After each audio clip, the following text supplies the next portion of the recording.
I see you're a bit scared of the sales part of thing, right? So going more to the back. But I trust you can hear me well back there as well. Cool. Maybe short question: who here is selling things, like involved in sales conversations? Okay.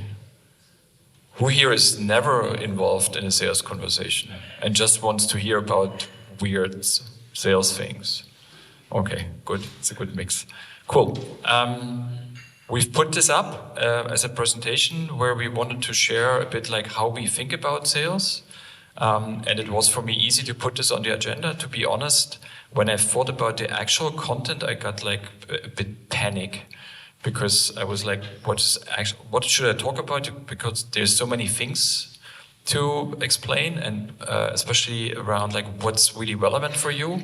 And one question and one ask for after the presentation, I would be really curious in your position, like saying we all know that, like that was so boring and that's why he thinks we should even talk about this, or you say, hey, that was really new. Just as I'm really not sure about this, so that's a bit my struggle this morning.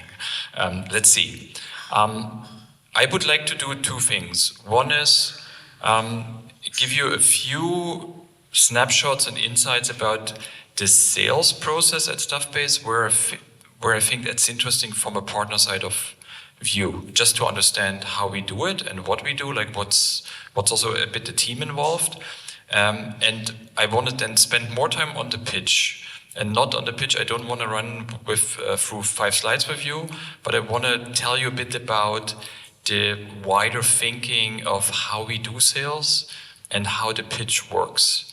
And maybe that also explains a bit like why, in the best case, why are we successful in the market, or in other cases, maybe not. Also, very curious to hear your thoughts and feedback.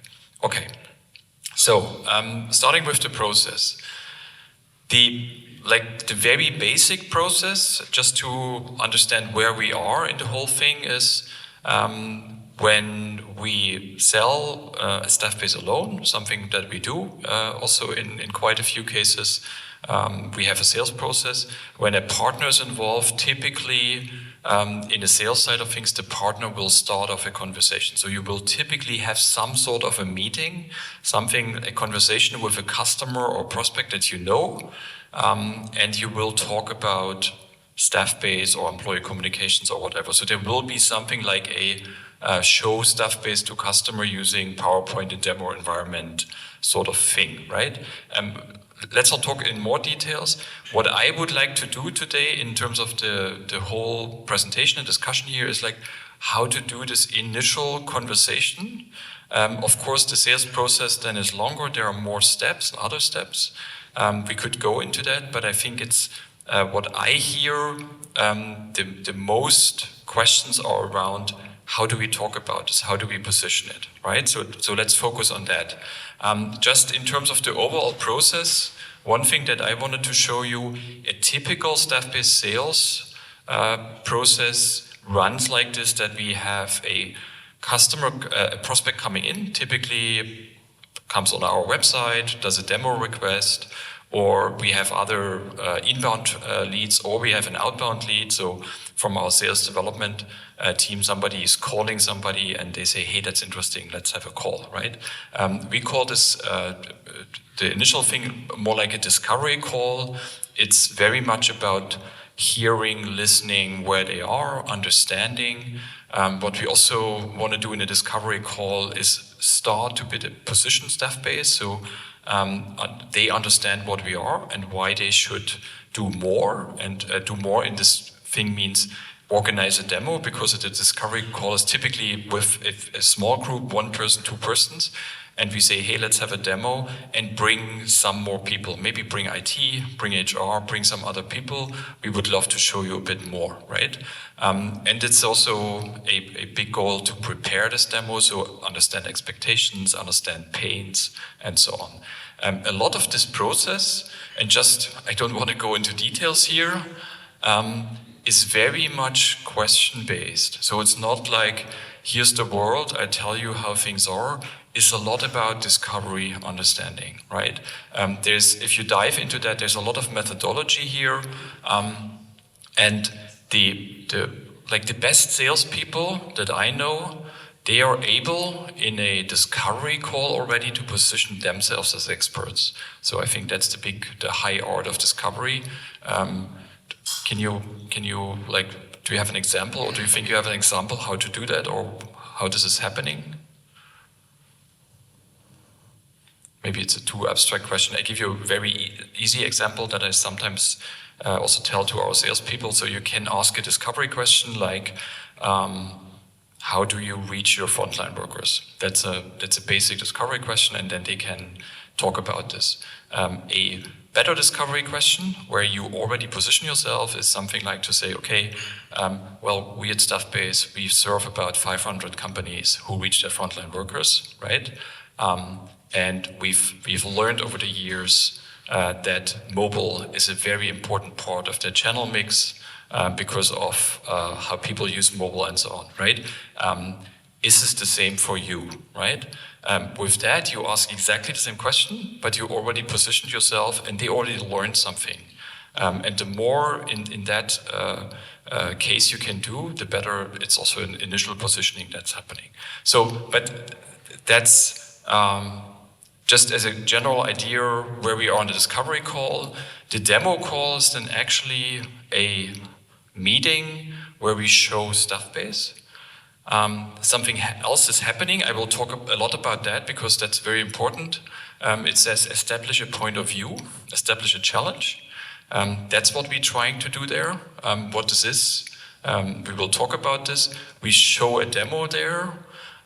Typically, the fit into Microsoft 365 is already a big part of the demo call because IT is there and they say, hey, that sounds nice, but how does this fit in the rest of the things that we do here? And there might be some other questions and discussions in the demo call. Typically, the demo call is the goal is this is the aha moment, right? This is, in sales sometimes people talk about moving meetings. That's a meeting that really moves them mentally where they say, oh, now we get it, that's interesting, let's do more, right? So this demo is a quite important part of the whole sales process. Afterwards, typically there's an IT deep dive. Major questions are out of the demo are typically around user management. User management is usually a mess all over the place. Some frontline workers, some here.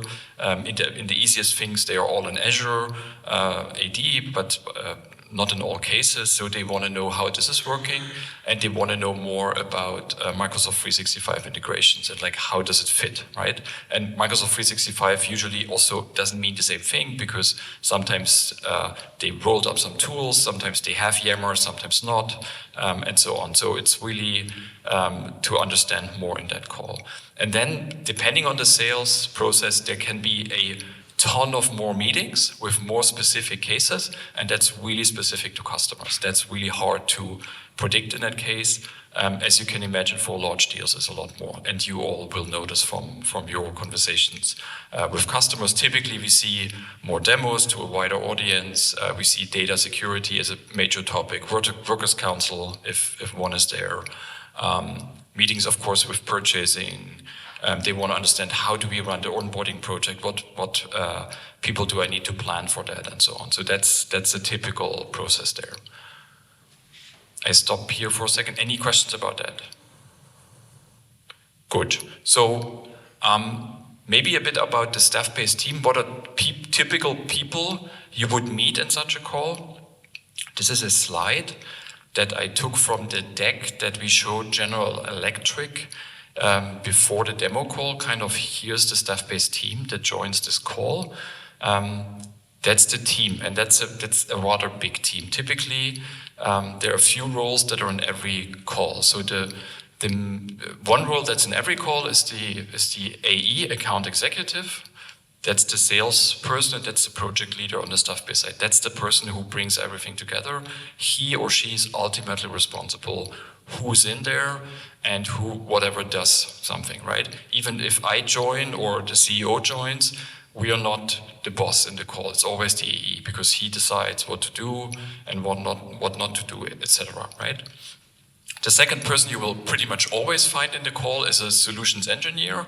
That's a more technical person, showing the demo, being able to answer questions around integrations and so on. That's Mario's team, right? They are joining and they are working closely together with the AE in most of these cases. So they will always be there pretty much. Then there's a specific situation there. A typical third role that you see is a consultant. Peter is in New York. He's for some specific reasons not part of Sven's team, the strategic advisory team, but typically somebody from the strategic advisory team for larger customers will join. They have a specific role. I'll talk about this, especially to explain the point of view and the challenge. We'll come to that.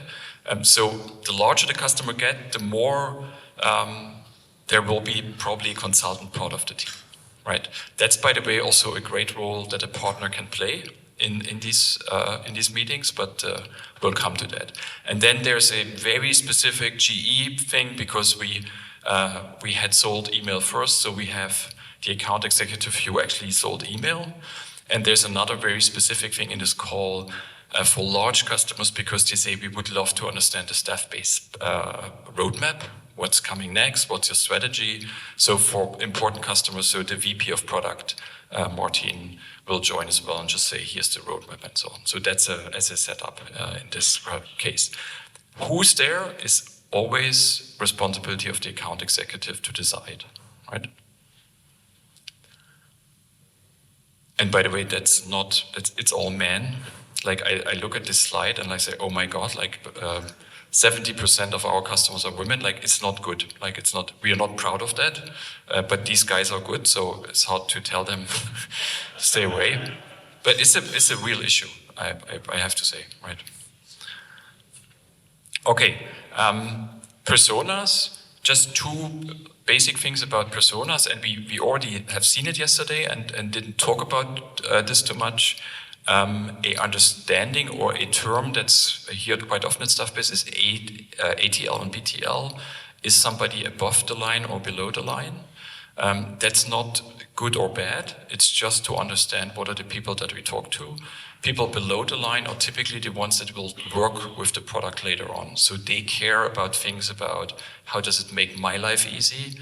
How can it help me to do my job? So they will hear to other arguments than people above the line. They will talk about budgets, about strategy, and other things. And typically we try to have and engage both roles and both kind of persons in the deals. That's quite important. If at Staffbase somebody at sales says, yeah, that's a deal and everything is great, then we'll ask like, who's the ATL? And they say, I don't know. Then it's typically not a very good sign that we really have control of what's happening there, right? Typical personas for above the line are employee comms or internal communication. In many cases, they are in there, they are driving this. Who's pretty much always also in there is IT. For IT, we don't see a lot of ATLs there. Actually, it's more BTLs there. I'll come to that. HR sometimes comes in. We see it's very good if HR comes in, deals move faster. Because it increases the urgency of things that are going on. So they need to understand that's not a challenge for their topics. It's something where they can deliver their HR topics to employees, right? And later in the deal, we have leadership coming in terms of supporting this. Like it might be VP of Comms, a Chief Communications Officer, Chief VP HR, and so on, up to the CEO. And BTLs, we see mainly internal comms, HR, and IT in these calls. IT, as you all know, like can be various people. It can be like a more Microsoft or enterprise architect. It can be a security type of thing. It can be the user management type of thing. So it can be really typically 2 or 3 IT people coming in and want to understand. Okay, so much.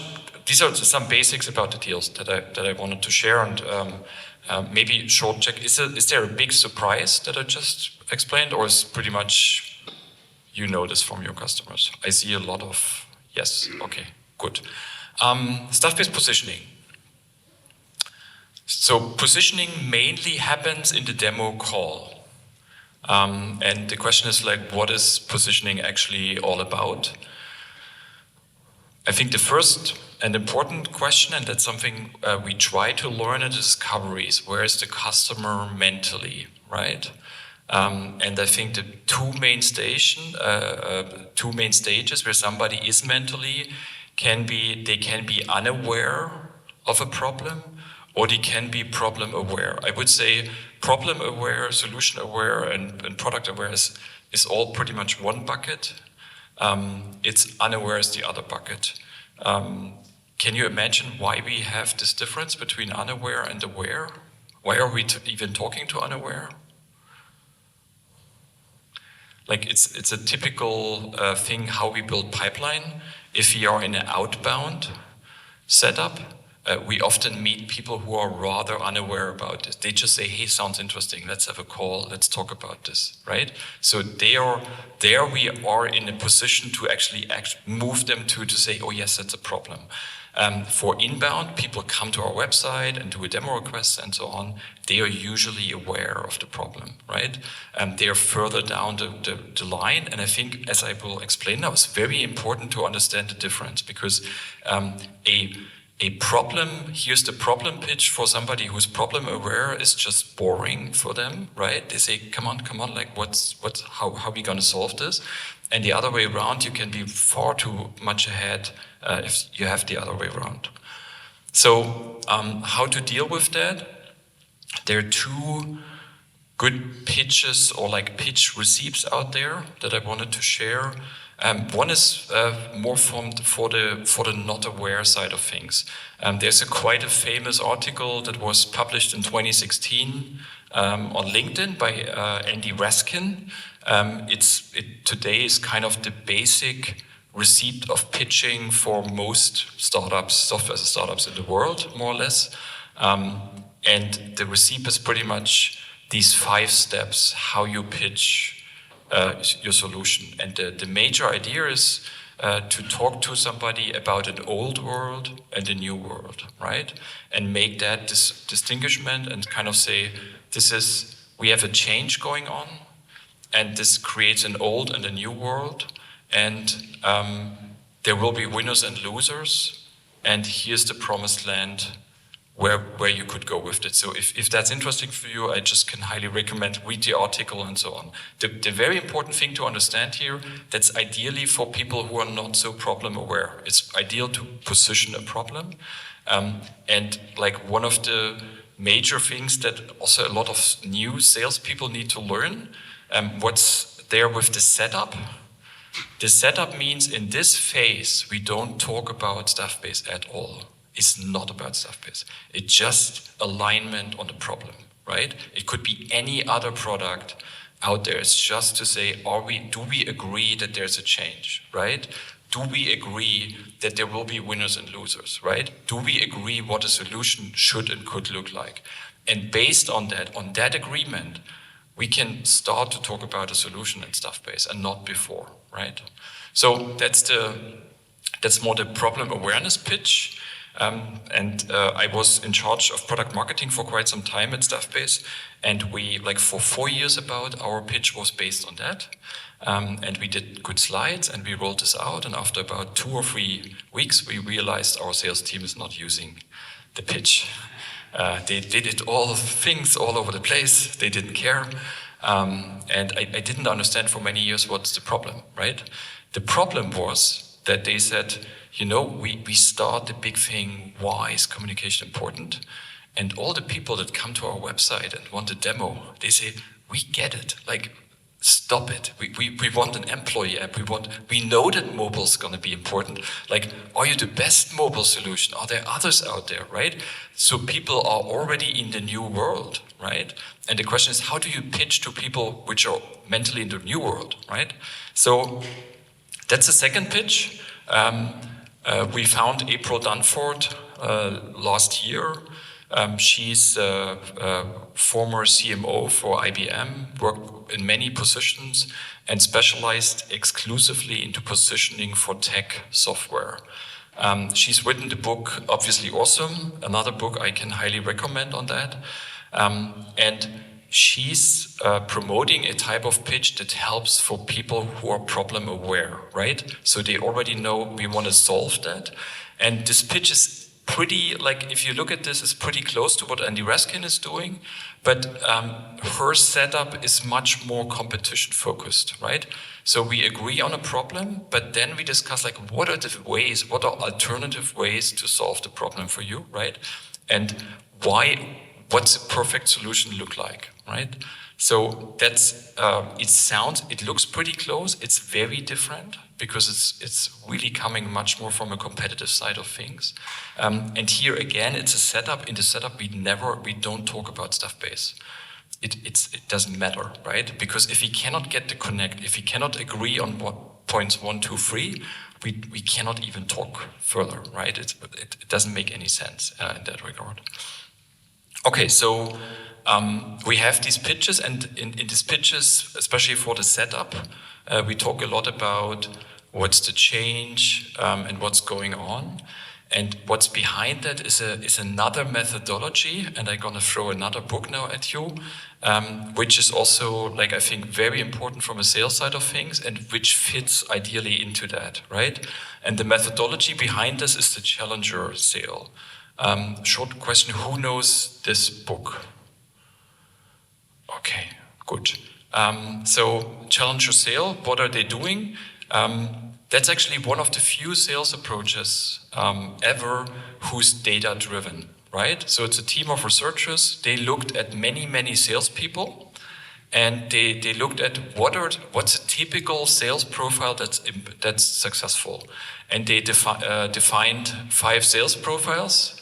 The hard worker, the challenger, the relationship builder, the lone wolf, and the problem solver, right? And until that came out, everybody thought the relationship builder is the best salesperson, right? It's the guy that comes in and say, oh, I've seen you like sailing, I like sailing too, where you're going, or Croatia is nice, and so on, right? That's the relationship builder, and they said, based on that, you could sell everything because you have this nice relationship. And they found out with data, the best salesperson is the challenger. By the way, the second best is actually the lone wolf. I found this quite interesting, but the best one is the challenger. And the challenger does something in the sales process, as the name says, they challenge the customer, and what they can establish, they can teach the customer something. After a sales call with the challenger, customer goes out, or the prospect, and says, wow, that was interesting, right? I really learned something. And that's as a very interesting goal. So there's data, and they define pretty much a sales flow or choreography for the challenger, which is kind of like, I think it can be much easier, but they say, okay, you have a warmer, you start with a reframing. Somebody thinks they know the problem, and you reframe the problem. You drown them into why they actually have a problem and where's the problem is. You try to make this emotional, so very attached to them, to their role, to their daily life. And then you try to teach them a new way to do that, right? Again, that's the same thing. It's pretty much a setup. At the very last step, you talk about your solution. There's a term in the challenger sale that I really love. It's commercial teaching. It means they go out of a sales call and say, I don't have the feeling that somebody sold something to me. I just learned something today. I think that's the best result you can have out of a sales call. So that's a challenger sale. And I wanted to give you 3 examples for the main common challenges that we do at Staffbase with our customers. And what you see on the left side, that's a sales deck that I did myself in New York back in 2017. This is a trailer company, Great Dane. We didn't win them at the end. Some other employee has won them. But our pitch was employee engagement that actually works. And if you see some early Staffbase merchandising, our T-shirts, we had saying Staffbase making employees happy since 2014, right? So the problem that we defined in the beginning was making employees happy. The problem that we defined was let's engage employees, right? So it was a lot about the mental state or the overall mood of employees that we positioned. And what we found, and like it took us again many years to understand, it's not a high business problem. Like in the US, nobody of the senior management really cared about are people happy or not, and you can even have a very good discussion if that's the ultimate goal of a company to make people happy, right? Or do you want to push them, help them to grow and develop and so on? So to understand where you are, and in this employee communication space, we have quite the challenge that it's a lot about employee happiness. And I think that's also a bit the thing that where Lara talked yesterday about employee experience. Employee experience is very close to, is everyone feeling warm and cozy and comfortable? A lot of companies, while every one of us says, yeah, that's great, like, let's do that. The question is, what's the real business value? Like, what's the burning platform? And the burning platform for a lot of these companies is to say, I need to transform. And I can only do that if everyone is aligned and everyone goes in the right direction. So we made the very deliberate decision to say we need to establish that everyone understands this is not about happier employees. This is not about more engaged employees. That's a part of it. But the big goal is we enable your companies to change, because every company right now needs to change. And we know only the ones that change can survive. And we are the key enabler for that. With that, we bring it to an entirely different level of business criticality, and we take it out of a big like lake of other engagement platforms and saying that's what communication is really all about. And that's a reframe. For a lot of our customers, that's not something they see, and it's quite a challenge in the beginning to do that. So that's challenge number one. Challenge number two, what's the role of mobile? And the role of mobile, especially if you talk to IT, they get that mobile is a thing, right? But like my initial argumentation why I was, as an internet consultant, really fed up with everything I've seen in the market was mobile was always on a requirements list, always at the end, and always in the first release people said things like, mobile, like we don't do it in the first release, maybe in the second release. Like mobile was a feature and was not a high priority. And the reframe and the challenge that we are doing is to say mobile is important. And mobile, if you get this right, it will be a successful platform. If you don't get this right, everything you do here is a waste of time, right? And for the mobile side of things, there's actually two directions to think about. The second one is what I just said, like it's the key reason why an employee comms platform will succeed. That's the thing, like you cannot do mobile with 50% or 60%. If it's not good, people will not use it, right? That's the first, and you might all say, yeah, that's clear, but it's not clear for a lot of our customers, especially not for IT, right? And the second one is also interesting, the key channel for the next generation of workers, right? We talked about the demographic change, new workers coming in. I give you one example. These are the slides that we used to win Peloton in the US. It's a Staffbase customer, they use the app and the intranet. And for Peloton, we started that's an actual slide from the sales deck. And that's the challenge, right? We said, we know you guys have all your workers sitting on a desk. We know that, right? But did you ever consider that as soon as they get up their desk and go somewhere else, everyone is a mobile worker, right? Your people are on the move. Your people are at home. They are in the subway. They are commuting. They are going around in the office. They are everywhere, right? If you want to reach them and they have a really young audience, really young employees, mobile is the thing, right? And that's, I think, a very good and easy argumentation that you can do with every company today. Like we have the Hamburger Sparkasse as a customer. Like for all these, like they have all people sitting, but the argumentation is mobile is where you really reach them and where you reach the people that really, really matter to you most, because they might be on a move somewhere else. So that's a challenge, and then based on that, we position, like that's like a setup slide for the demo. We position clearly mobile as the key thing, but we say, of course, we know you need other channels, you need to be on a desktop and so on. That's a challenge, right? Try to change their perception about it, and then they see the demo, and they see the demo in an entirely different viewpoint. Challenge number 3, that's a challenge that we use in most of our cases for the intranet. And the major challenge here is the question, everything in one intranet platform, that's the classical way to do intranets. And the other one is an intranet as a set of focus platforms. How does it look like in the example? Here's an actual slide that we use for customer Haufe. That's a German software company. Everyone sitting at a desk. Very strong Microsoft focus.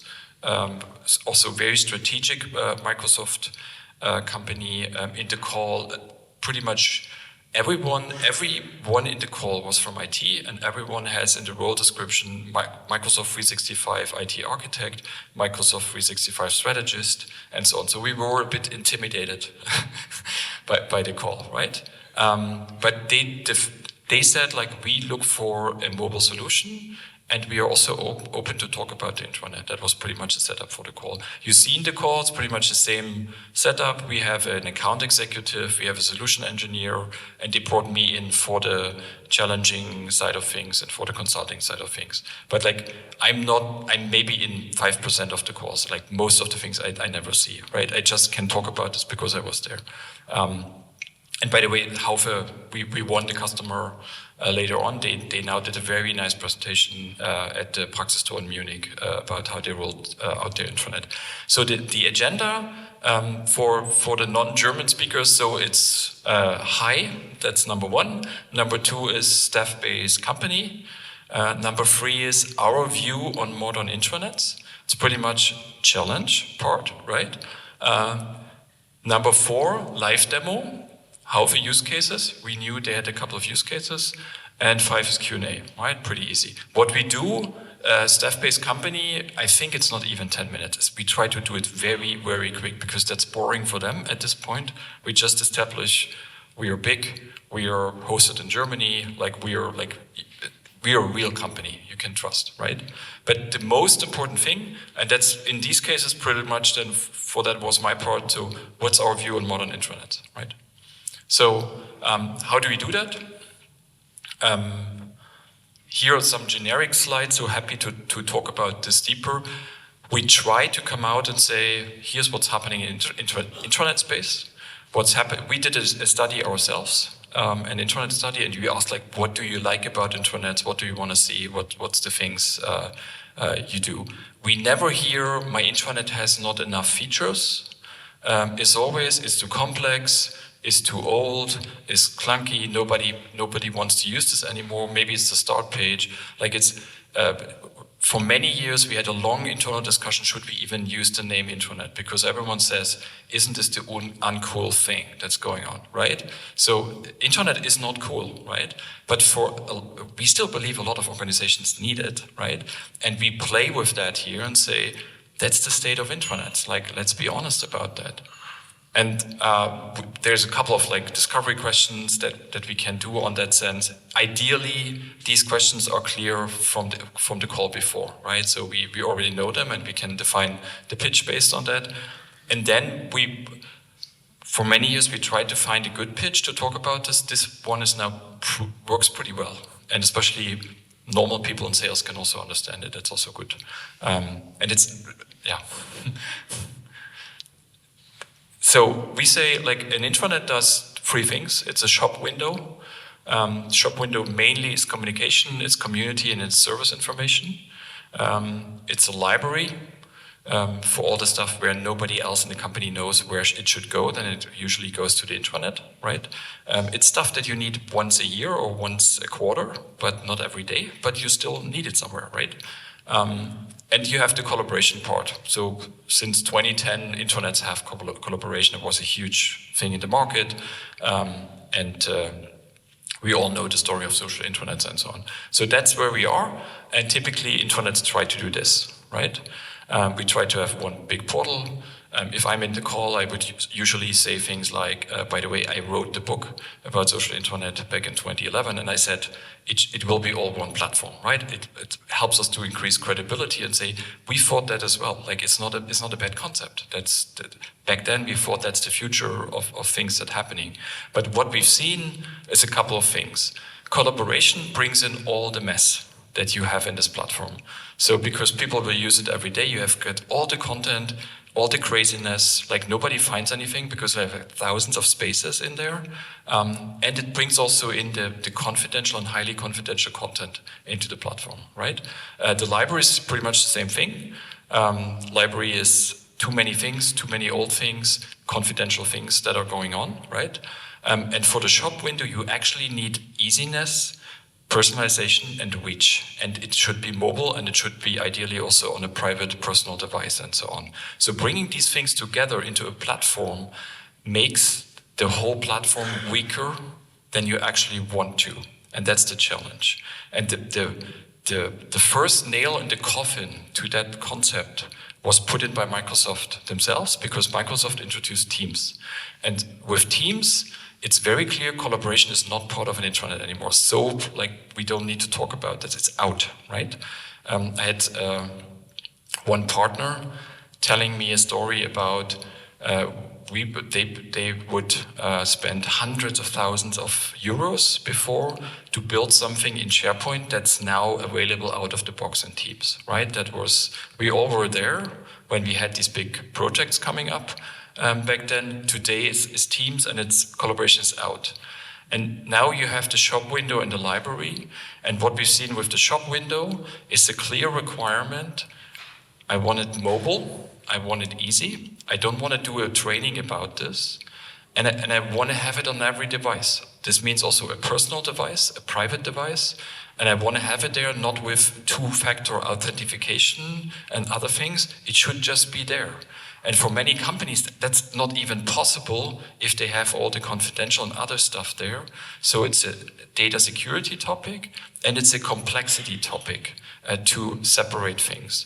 So we would say that a good intranet concept gives you these specializations. And the interesting thing is Microsoft itself moves into this space and market the same. Viva Amplify is a deliberate decision. Like before Viva Amplify, I would have said the Microsoft approach, like SharePoint, is this. You have this and this in one platform. We would usually say, can SharePoint be a front or intranet? We argue a lot about this. I would say on a desktop, yes. Mobile, not, right? Mobile, if it had a great mobile app to it, I would say 100% SharePoint is a good front or intranet. Now, Microsoft had this concept now with Viva Amplify. What they did is they pretty much did the next step to put out things out of SharePoint, and they themselves continue to support and position SharePoint as a library, a resource hub, or knowledge hub, however you want to call it, right? So that's the concept we are seeing, and where we see the future of the intranet is this, and the only thing that we want to be with Staffbase, we want to be the front door intranet, and we want to combine with the other Microsoft tools there. And that's typically a story that people understand. And by the way, what we can also say here is because this intranet is so easy, a typical Staffbase customer that goes to an intranet kills about 80% of the content in their old intranet. So they migrate over with a very lean, easy, personalized experience in the intranet. And that's also an intranet that's owned usually by comms, not IT anymore. And we say IT can focus on the library and the collaboration part, and everything else, all the processes, Power Automate, Power App, like there are a ton of things to do. And that's where we position Staffbase. And that's a challenge typical challenge that we use for the intranet concept. Until this point, we haven't then talked about Staffbase. It's just a concept. And in most of the cases, people say, yes, that's interesting. And we say, if you don't follow us on this, let's not talk about Staffbase. It doesn't make any sense, right? That's what we would like to do. Okay, and then typically we would go in and show the intranet and talk about branding and other things. But this is then part of the normal sales process, right? The important part is the challenge to go in first. Good. I would stop here. Where we are on time. I think we have 15 minutes left. What I would like to do first, open up for questions and discussion. But I wanted to ask you a question. In your sales calls today, what do you teach? What's the typical thing that you need to teach your prospects? It can be, I'd love to hear and learn. Yes, please. So we do a lot of process automation. So I know it's not necessarily, but we try and show the customer what the return on investment is as well. So we try and show them the amount of time their employees are taking to do processes, to find information, to interact with each other. We show them what their return on investment could look like if they improve those sorts of services. That's a sort of proposition we sometimes get. So you're teaching them there's more ROI in there that they originally thought? Yeah, so how to unlock more ROI from their investment in Microsoft. Okay, yeah. Thanks. More? Who's really, Andre? For us, one of the main teachings is stuff has to happen in Teams. So Teams is the one-stop shop for everything. Think of it as an iPhone. So it gives you basic communications and then everything else as an app. And you have to have intranet in there. You have to have, like you call it, library functionality in there. You have to have the digital assistant in there. If it's in Teams, in the Teams mobile app, everybody will use it. If not, skip it. That's the main takeaway, especially from the hybrid work scenarios in Corona crisis. Cool, thanks. Okay, we have one more. Two more, cool.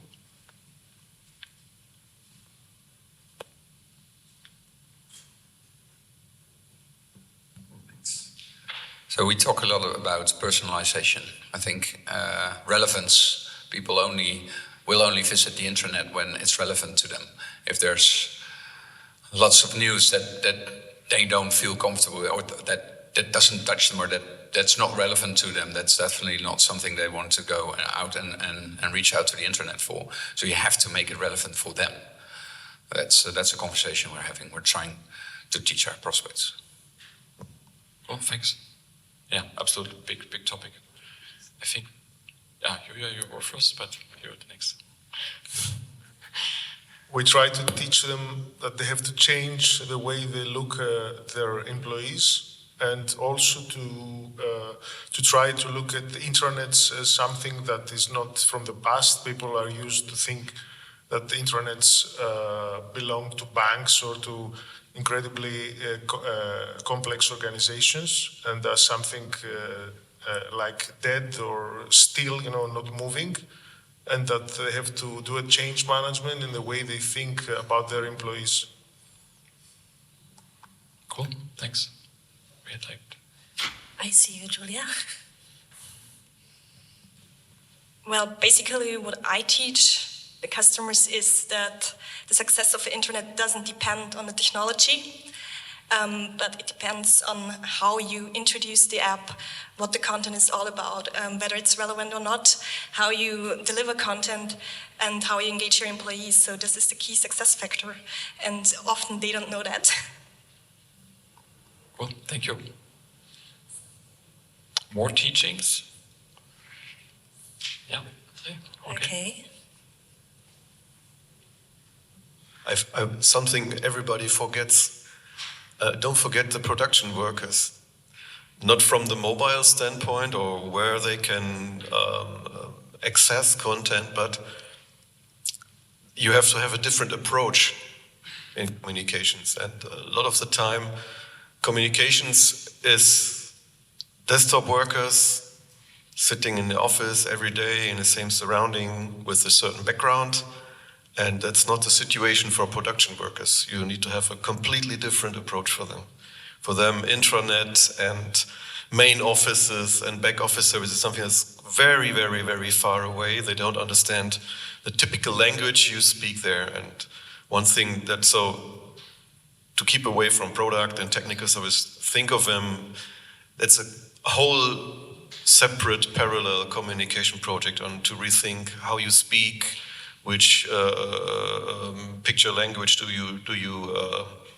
you employ for these people to access these people. And that's very interesting because in most of the intranets, they also, we need to do something for the production workers, and it's all about accessibility from a technical standpoint, but not from a mental standpoint. And I guess that's very important. That's a great case, yeah. Especially also even around like content. How long is an article? What's a good, what pictures are in there? Like what call to actions? How do you write a teaser? Down to this, but to a lot of other things. Yeah, very, very cool point. Wow. Who's first? I will start here, okay? Thank you. In addition to what we just heard, I frequently talk about my customers before we even start to think about technologies and stuff. I remind them to be well aware of what their strategy is in general. So what are your goals? Where are you heading? What kind of content do you want to play in order to achieve whatever business goals you have?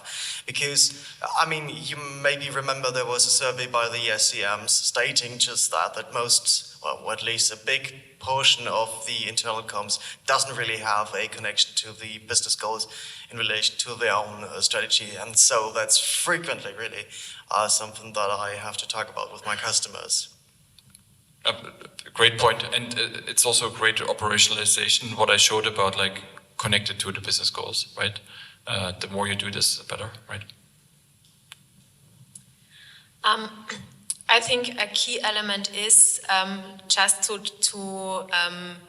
tell them they have to understand their employees. So know your customer. That's the key of everything, I think.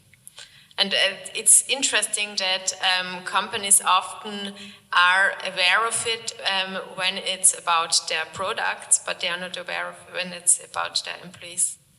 So that's core. By the way, because I was able to see this in the last 8 years, in the beginning, for all intranet concepts and so on, you would have a core team of people. Nobody if it's a production company, nobody from production would be there. They would just forget this audience, right? And that's not happening too much today. That's much more in the focus already in the last years. So it's a real change going on. Yeah. Okay. What we teach is similar to know your customers. So if you need a handout for the users to use the intranet, you make something wrong. That's one point. And the second point, we always teach how easy it is to create content. Because we come from Microsoft, we know what SharePoint is, and each of our customer internal communications, they are not really happy with the pure SharePoint. So what we also teach them is how easy it is to create content, to push content out. So also easy content creation as a means of being successful overall, right? To say if you mess up content creation, there's not going to be content, good enough content in there in the site.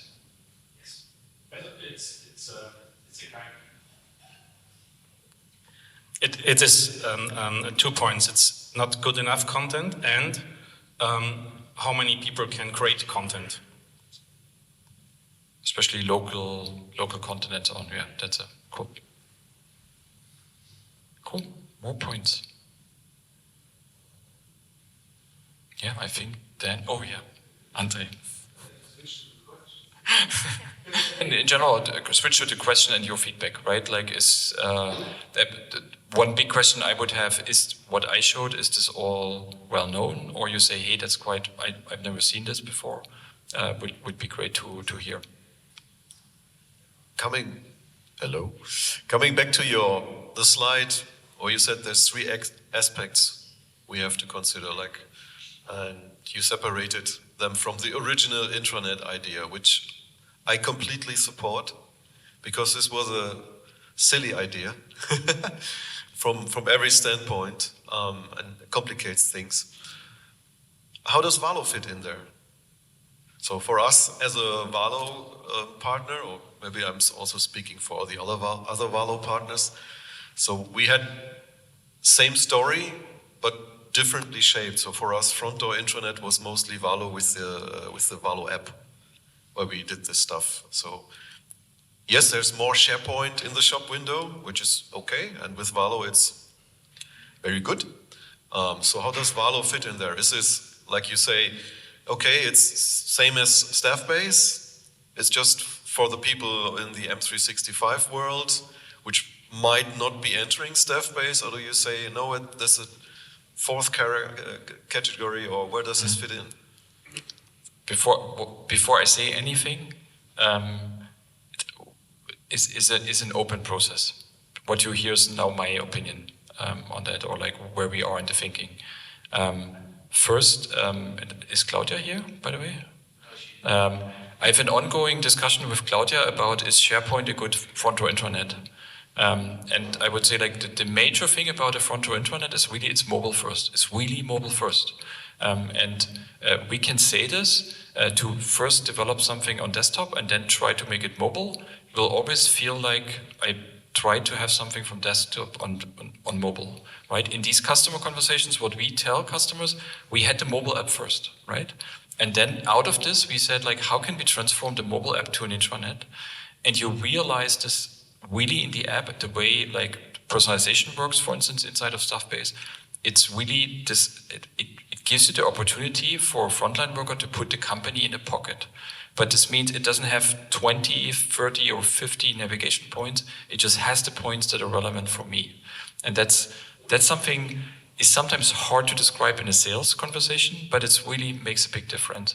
So first realization is SharePoint is not a good front door intranet because it doesn't have a good answer for the mobile part. If it would just be desktop, it can be there, no doubt. But it's not a good front door intranet because mobile is not a good answer. So the question is, where is SharePoint?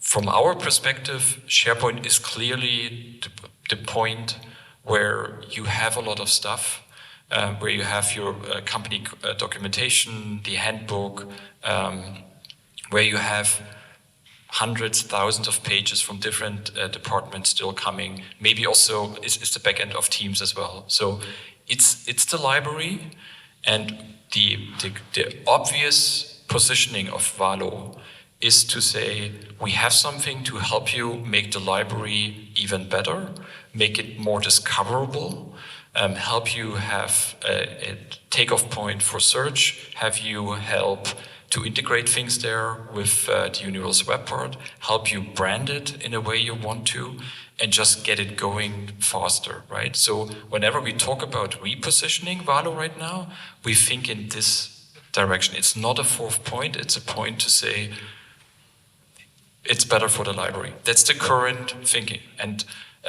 it is not 100%. It's something where we tell you, especially as partners, challenge us on this, right? Let's learn together if there's another way. I personally believe Microsoft what Microsoft pretty much would say to this picture, yes, I believe they would say exactly the strategy. This is Viva. Right? Viva is the front door intranet, and part of Viva technically it's SharePoint. We all know that, right? But whatever you need for the shop window is inside of Viva. It's either in Connections, something is in Engage, some things are in Viva Topics. It's separated everywhere. That's the Microsoft approach, and I believe for small customers that's going to be the future there. right? And there's nothing to add to this. They will use it. They might be happy or not, right? And even for small customers, Valo might be a good add-on for the library part. But what I showed with this Boston Consulting Group model yesterday, we don't want to, even with the intranet today, we don't want to have the cash cow customers, the customers where you say, oh, they are a bit slow, maybe 3 more years. We would love to position Valo in the other way, like for customers that get it, who say, okay, I go entirely with Microsoft, so I go with Viva here, and I need something for the library because I still will have a place where information can be organized. And maybe one other point, a lot of direction of Microsoft right now is going into automatic sorting of information, so AI-based things, right? Which is a great direction, and nothing we want to go in there right now and compete with, but you will still need a curated part of it where you say, this is what's important, this is what's relevant, and this is what's official. And that's sort of the focus we see right now for the Valo intranet there. So sorry for the long answer. So you see, it's a bit fresh thinking.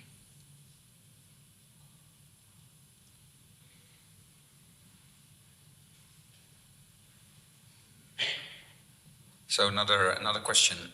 Microsoft is putting all its marketing power behind promoting Teams as the frontline worker app to go to.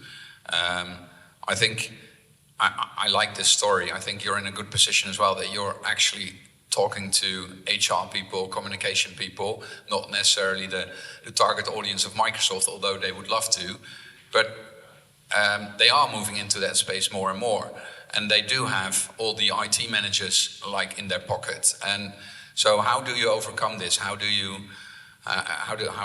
work around that with your customers? How would you have that conversation? It's a super relevant question, and a question we see at every customer. I think the major point is Teams is a collaboration platform. And what we see in the market right now at scale is that Teams is a no-brainer for everyone who's sitting at a desk and have the meetings and so on. Like you have higher adoption, but it's quite hard to roll out Teams to a frontline audience and to find the use cases for this audience to actually adopt Teams. That's what we see, right? This means actually, what you're asking for of employee comms today is to say, okay, you have 5,000 people there. In order to reach them, we have Viva connections. Before you even do that, please do a Teams rollout project to those 5,000 people and tell them why they should use it, right? And we had a discussion with a partner 2 days ago about, you could give them the shift planning. Then you tell communications, guys, you just have to do a 2-year shift planning in Teams project with the front line, and then you can use Teams for everything else. And the point is, I've seen this. If you've been there with the social intranet movement, it was exactly the same thing for our customers, right? And it was the thing where people said, you know what, a social intranet is the thing where collaboration happens. So employee comms, please roll out a collaboration platform. Once you've established this, you can, by the way, also do communication. And that's sort of the big challenge we see today. And the second challenge, I think inside of Teams, what Microsoft does by definition, because it's a grown platform, the individual use cases that you have in a Staffbase app combined in a very easy app are inside of Teams, separated, siloed into individual apps. So it's connections, it's engage, it's all the other things, right? So in order to use it, especially in terms of how many notifications do I get from this app, how noisy is this app on my phone, am I allowed to establish this app on my personal private device? These are all questions that preventing to use this in a good way for frontline workers. And maybe one last thing about this, the biggest challenge in that regard was something we had about like 1 year ago when things were announced by Microsoft, but not in the field yet. Now it's for us. We closed and onboarded customers who said things like, we tried Teams for frontline, we tried connection, and we've seen it doesn't work. So the biggest struggle for us is this marketing announcement phase, as you all know, right? And many partners say things like overpromise, underdeliver. It's not Microsoft brushing at all. I think they do great marketing with that. The biggest challenge is this anticipation of something that happens and then actually see what it is. So long story short, we see if Teams is an established channel and everyone is using this quite a lot, I think you can make this work as an employee app side of things. If that's not the case, even if you have all licensed, it's a huge struggle to do that. And that's pretty much the sweet spot where we want to be with Staffbase. And maybe last point about how is this going to be in 3 or 4 years? Microsoft is smart, is fast, is good. Maybe they close this one. That's why our long-term vision is to say we believe in a complete comms platform, and that's where we want to position our long-term strategic difference, right? So that's pretty clear. I'm not standing here and say for the next 5 years we're going to have a better employee app than Microsoft. Thanks.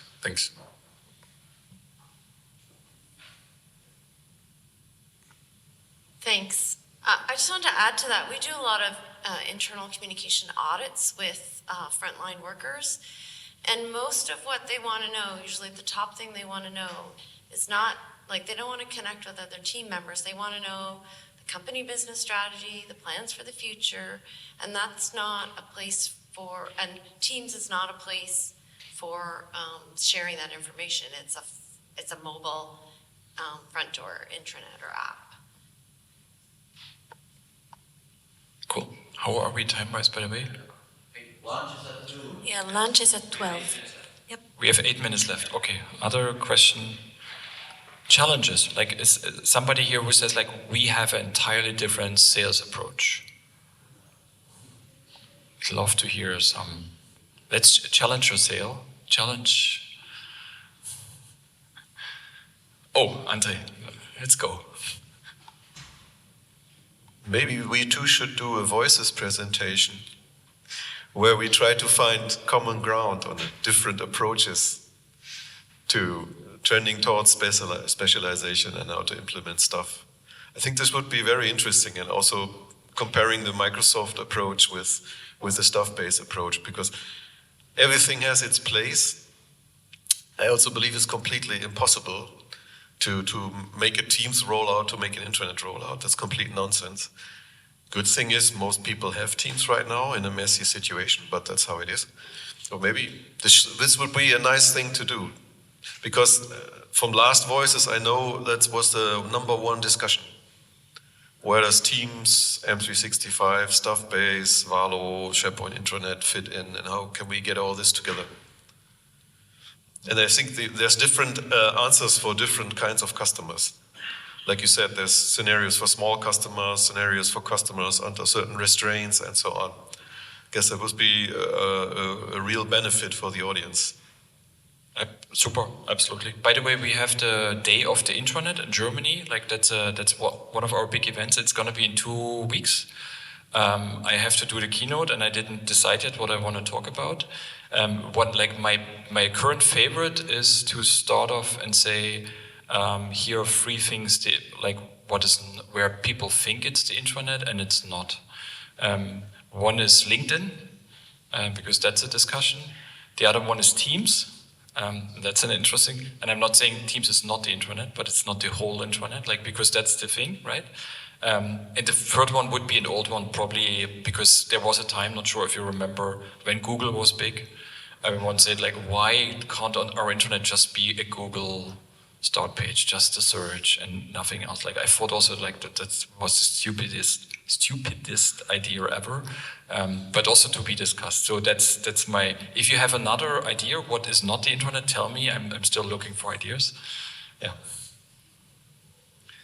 So back to your question about the sales process. I think our sales process is very similar to yours, but what's interesting, we've always used, so we're a Valo partner, and we've always used Valo as kind of as a way to get into a customer and position ourselves as the Microsoft 365 expert and move from there, kind of laterally find other stakeholders and show them what we're capable of. And if we're going to talk about the internet more in this way, and I'm not saying we're not going to do that, so this is a remark, it's not a question, or it's just my observation.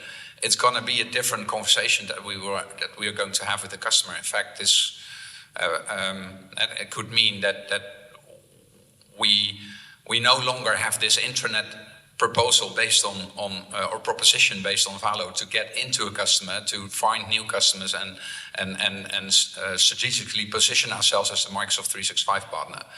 So that's interesting.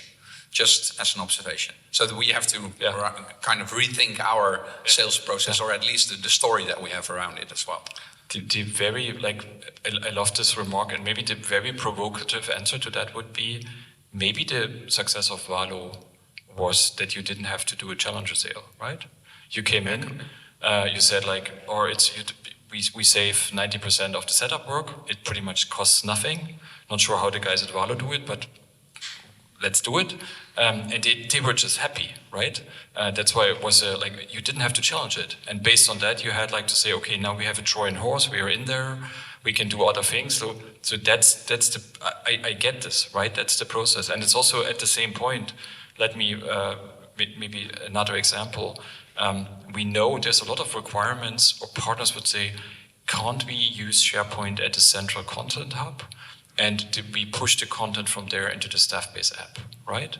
Why isn't that possible? This would be it's also, you wouldn't have to do a challenger sale. It would be so easy, like this, right? The point is, if we don't have this content, we can't do anything with that, right? Everything that we want to do around the process, that we want to work with, and that we want to build as an end-to-end platform would be again something where we have to focus on SharePoint. And SharePoint now really is, and I'm saying this a bit as an outsider, is a platform that Microsoft will technically always have there, but as a platform in the front end, they are abandoning this platform. They are, much more than ever before. It will be there, with all what Erwin tells me about all the APIs and all the stuff. Yes, it's all SharePoint, but it would be such a horrible mistake, I think, to say the core investment of everything we do goes into SharePoint now, because the key vendor who's pushing this is actually not doing that. So that's why we say, if you we want to position Staffbase as a communication solution, and we had this morning with Solvion. In the future, Staffbase should be the upgrade for Viva Amplify, right? We can plug this in very easy.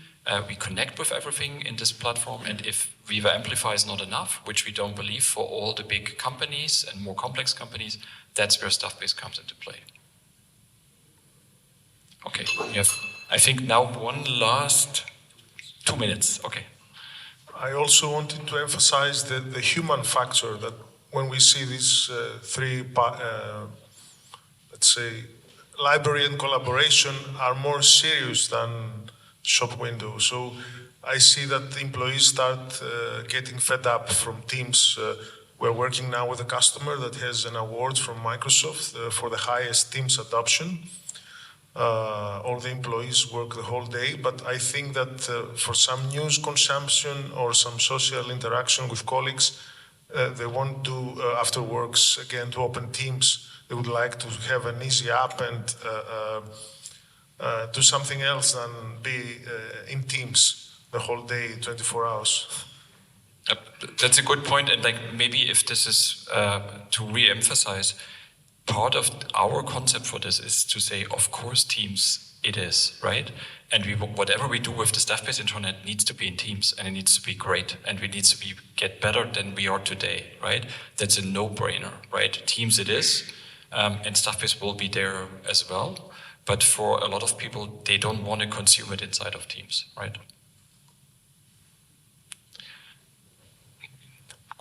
Last question. A phrase that just popped up for me, and I might be giving my age away, treating employees as a strategic asset. I would argue that the front door intranet that Staffbase has is a great way of delight, like we try and delight our customers. We can, through your app, delight employees, and therefore it would be an argument that would be a return on investment on treating employees as a strategic asset. My question would just be, how would you see that fitting into the sales pitch? Very good, very good. I mean, the only thing is, I'm not a native speaker. I would have to look at the native speaker side of things. Sometimes people say if employees are assets, sort of. That's why I meant old school. It's might be old school. Not sure. There might be modern phrasing around that. Yeah, but it's delighting your employees as you delight your customers. And it's such a good summary of everything I've tried to talk about today. This is an elevation of a discussion that you have to do, right? You come into the discussion, somebody says, oh yeah, we have SharePoint and we have that, and now it's the Microsoft 365 strategy. And to be able in this conversation to go 1 or 2 steps back and say, okay, wait a second, what are we trying to achieve here? Where are we, right? How do we fit in the overall picture? That's what a good sales process is actually doing. And if you ask yourself, what's Staffbase doing? This is how we approach it. And this is how we are able to bring on new customers and convince them to do that, right? And this per se is not success. For me, the success is to go on our Praxis tour, to go to Voices, and in our marketing we tell customers you cannot come. We have customers who say I want to present at Voices. We have a selection process for that now, right? And this is for me a sign to say we make them successful, we make them proud, we help them elevate their own position, and that's what it achieves at the end. And I think that's a good result. Cool. So thanks everyone. Have a good lunch and see you all on lunch.